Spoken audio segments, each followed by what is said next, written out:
I'm going to tell you what kind of taxes you can expect to pay when you visit Washington, D.C.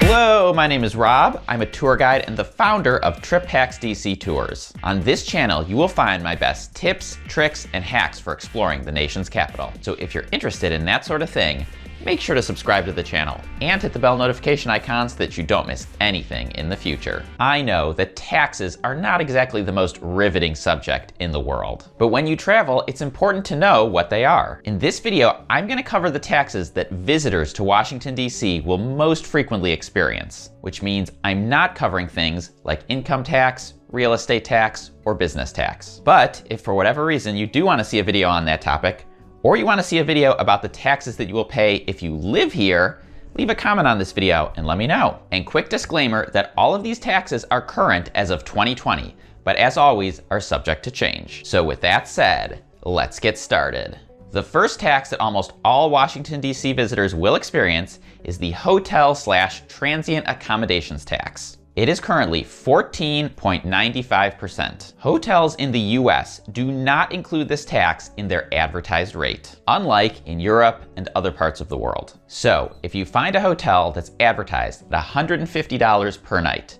you will actually pay $172.43 per night. And no, you cannot avoid this tax by staying at an Airbnb. Now, in truth, a few years ago, you may have been able to get away with this. So if you find an article that says this is a good way to save money, that article is probably old and out of date. And before you go and get upset about how high this tax is, remember that every city has high hotel tax. In fact, there are actually a lot of cities with higher hotel tax than Washington, D.C. According to the HVS Lodging Tax Report, Washington, D.C. is not even in the top 50 cities for hotel tax. If you want to stay the night in Philadelphia, that'll be 15.5%. In Columbus, Ohio, it's 17.5%. And in Omaha, Nebraska, 20.5%. So comparatively, tax in DC isn't too bad at all. The next tax that you'll experience when you visit is sales tax. This is basically the tax you pay on stuff you buy. The general sales tax is 6%, and this covers most of the merchandise that you would buy at a regular store. So if you walk into a gift store and buy a souvenir t-shirt for $20, your total will ring up at $21.20. But there are some notable sales tax exceptions. Groceries are not taxed, nor are medications. So if you walk into a supermarket and buy a bunch of bananas and a bottle of ibuprofen, you won't pay any tax on that. However, some taxes are higher than the general 6%. Alcohol is taxed at 10.25%. So if you go into a liquor store and buy a bottle of wine that's marked at $10, you will pay $11.03. When you go to a restaurant, your meal is taxed at 10%. So if you spend $100 at a nice restaurant, your subtotal will be $110. I say subtotal because that doesn't account for the tip.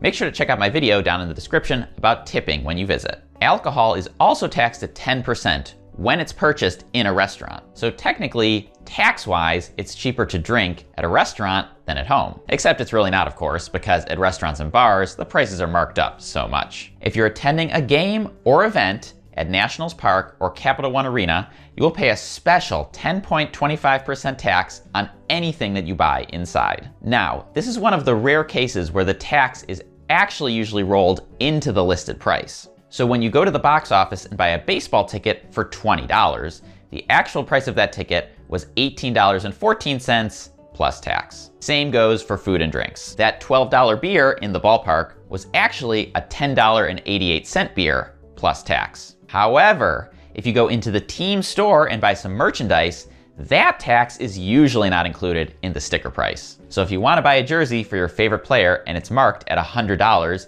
you will actually pay $110.25. I actually don't buy team merchandise in these stores. Instead, I go to a licensed seller like Fanatics and have it shipped to my home. One more place where you can sometimes see the sales tax included in the list price is at bars. This is becoming less and less common, however. It made a lot more sense when people paid more frequently with cash, because making change with bills is way easier on the bartenders than trying to make change with coins. However, these days, so many people use credit cards that this isn't really much of a concern. And before you go and get stressed out about all of this, here's a little hack to make things a little easier. whenever you go to buy something, just calculate 10% of the amount in your head, and then add that onto the total price. In many cases, the tax will be less than 10%, and in a few cases, maybe a fraction more. But this will give you a general sense of roughly what you're gonna wind up paying for something. And that's it. Thank you for watching this video. If you made it this far, then I highly recommend another TripHacks DC video. So go ahead and click or tap right over here to watch the next one. And if you are coming to DC and wanna sign up for a TripHacks DC guided tour, you can click or tap on the Capitol Dome on the left side of my head. That'll send you right over to the website where you can see all of the tours that we offer. Enjoy your trip.